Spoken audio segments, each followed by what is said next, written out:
RJD supremo Lalu Prasad Yadav अब नीतीश कुमार के सामने पूरी तरीके से हार मान चुके हैं। 24 घंटे के अथक प्रयास के बावजूद भी लालू प्रसाद यादव बहुमत का आंकड़ा इकट्ठा नहीं कर पाते हैं, जिसके बाद आरजेडी विधानमंडल दल की बैठक बुलाई गई और उस बैठक में सबसे ज्यादा चर्चा इस बात को लेकर हुई कि आखिर कैसे यह सरकार बचाई जाए। चूंकि नीतीश कुमार तो अब जा रहे हैं, ऐसे में विधायकों की संख्या कहती है कि अब राष्ट्रीय जनता दल विपक्ष में बैठेगी, लेकिन लालू प्रसाद यादव ने साफ साफ शब्दों में कहा कि 24 घंटा लगातार प्रयास किया गया कि किसी प्रकार से विधायकों का संख्या जो है अपने पक्ष में किया जाए। मांझी को ऑफर दिया गया, उसने भी ठुकरा दिया। जेडीयू के विधायकों में सेंधमारी की कोशिश की गई, वो भी विफल रही। अब कोई विकल्प नहीं बच गया है। अब विकल्प बच गया है तो सिर्फ और सिर्फ नीतीश कुमार अगर जाते हैं तो फिर हम लोग कुछ भी नहीं कर सकते हैं। एक विधायक ने गुप्त रूप से जानकारी दी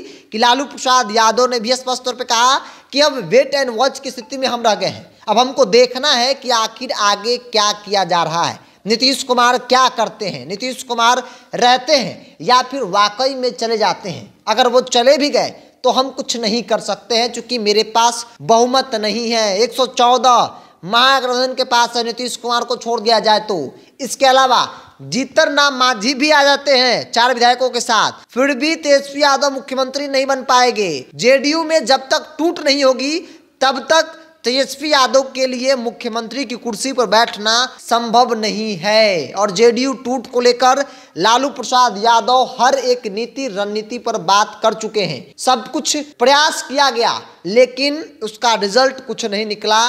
कुछ विधायक से जरूर बातचीत लालू प्रसाद यादव की हुई थी, लेकिन कोई भी लालू यादव के साथ जाने को तैयार नहीं है। अब लालू यादव करे तो करे क्या, तो पूरी तरीके से अब हार मान चुके हैं। मतलब जो खिचड़ी पक रही थी 10 सर्कुलर ऑडियो आवास में, कहा जा रहा था कि लालू प्रसाद यादव तेजस्वी यादव को मुख्यमंत्री बनाने को लेकर रणनीति बना रहे हैं। जो 114 का आंकड़ा है उसको कैसे 122-23 किया जाए, इसको लेकर वो काम कर रहे हैं। लेकिन उनकी हर एक चाल जो है वो फेल हो गई है, चूंकि ना तो जीतन राम मांझी ने उनके ऑफर को स्वीकार किया और ना ही जनता दल यू यानी नीतीश कुमार की पार्टी में टूट हुई। अब तक तो नहीं हुई है।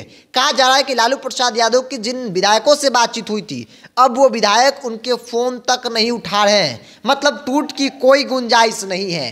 अब यह तय माना जा रहा है कि भारतीय जनता पार्टी के साथ नीतीश कुमार अब और तब की स्थिति में है, किसी भी वक्त राजभवन जाकर इस्तीफा सौंप सकते हैं और फिर से सरकार भाजपा के साथ बना सकते हैं। मतलब जो प्रयास किए गए लालू प्रसाद यादव की तरफ से तेजस्वी यादव को मुख्यमंत्री बनाने को लेकर, वो तमाम प्रयास विफल हुए। ना तो जेडीयू में टूट हो रही है और ना ही कोई उनके ऑफर को स्वीकार करने को तैयार है। तो जीतन राम मांझी ने ऑफर ठुकरा दिया। चूंकि जीतन राम मांझी के पास 4 विधायक हैं, लालू को लग रहा था कि मांझी को ऑफर दिया जाएगा तो वो इनके पाले में आ जाएंगे, लेकिन जीतन राम मांझी आने को तैयार नहीं है। इधर जेडीयू में भी टूट नहीं हो पाई, जिसके बाद बैठक में स्पष्ट तौर पे लालू प्रसाद यादव ने कहा कि अब जो करना है नीतीश कुमार करें, जो कर रहे हैं उनको करने दिया जाए। अगर वो सरकार गिराना चाहते हैं तो गिरा दे। हम लोगों के पास कोई विकल्प अब बच नहीं गया है हार मारने के सिवा। अब आरजेडी और कुछ भी नहीं कर सकती है, क्योंकि कांग्रेस में भी सेंधमारी होती दिख रही है। 5-6 विधायक कांग्रेस के जो फोन तक नहीं उठा रहे हैं, तो ऐसे में लालू यादव अगर सेंधमारी कर भी पाते हैं तो फिर कांग्रेस की संख्या घट जाएगी। मतलब न 3 में न 13 में कहीं से भी कुछ होता नजर नहीं आ रहा है।